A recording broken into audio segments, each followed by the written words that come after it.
एकूणच जेवढ्या किमतीचा हा व्यवहार व्हायला हवा त्यापेक्षा फार कमी किमतीमध्ये हा व्यवहार झाला. स्टॅम्प ड्युटी जी बदलली त्याच्याहून एकूणच वाद होताना पाहायला मिळतं. काय राज्याचे उपमुख्यमंत्री अजितदादांनी काल त्याबाबत स्पष्टीकरण दिलेलं आहे. वेळ पडल्यास पक्षाच्या वतीनं अधिकृत जी काही माहिती असेल ते आदरणीय दादा, आदरणीय प्रांताध्यक्ष तटकरे साहेब हे त्या बाबतीत बोलतील.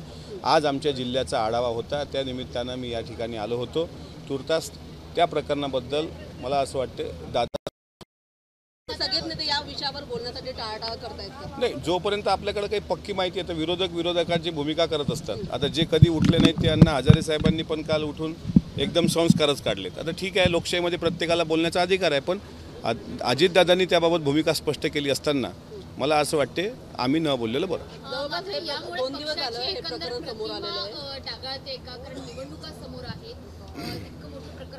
असं असतं की प्रत्येक निवडणुकीच्या काळात अजितदादाला डॅमेज कंट्रोल करणे किंवा पक्षाला डॅमेज कंट्रोल करणे अशी एक सुप्त लाट असते बहुतेक ठिकाणी. आता मी अलीकडच्या काळात लोकसभा विधानसभेच्या वेळेस पाहिलेलं आहे, पण त्यात काही निघत नाही. आणि काही ठरलेली लोक, ठराविक लोक, स्वयंघोषित समाजसेवक, समाजसेविका हे करत असतात.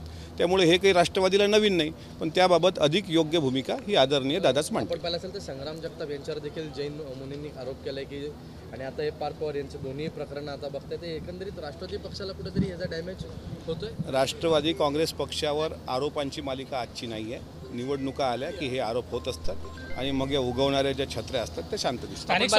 मनोज जरांगे पाटील यांनी धनंजय मुंडेंवरती आरोप केलाय.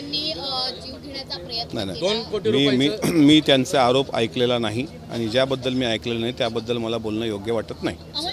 काल अजितदादांनी एक वक्तव्य केलेलं होतं की काही गोष्टी माझ्या कानावर आल्या होत्या, असेल तर ते करू नका असं मी सांगितलेलं होतं. आज मात्र अजितदादा म्हणतात की या प्रकरणाची कोणतीही पूर्वकल्पना आपल्याला होती, कायद्याच्या कक्षेत राहून हे बोलावं.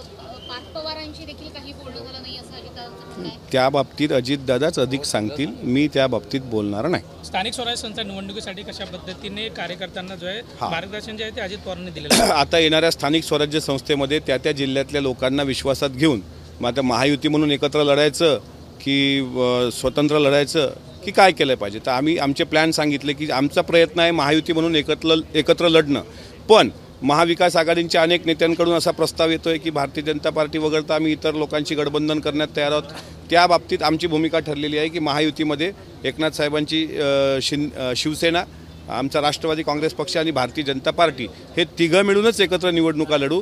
जिथं तिघांची युती होणार नाही तिथं जर त्यातला दुसरा काही पर्याय असेल तर तो सोबत घेऊ, आणि जर दोन्ही पर्याय संभाव्य नसतील तर मैत्रीपूर्ण लढत, नाही तर स्वबळावर राष्ट्रवादी निवडणूक लढण्याला सक्षम आहे.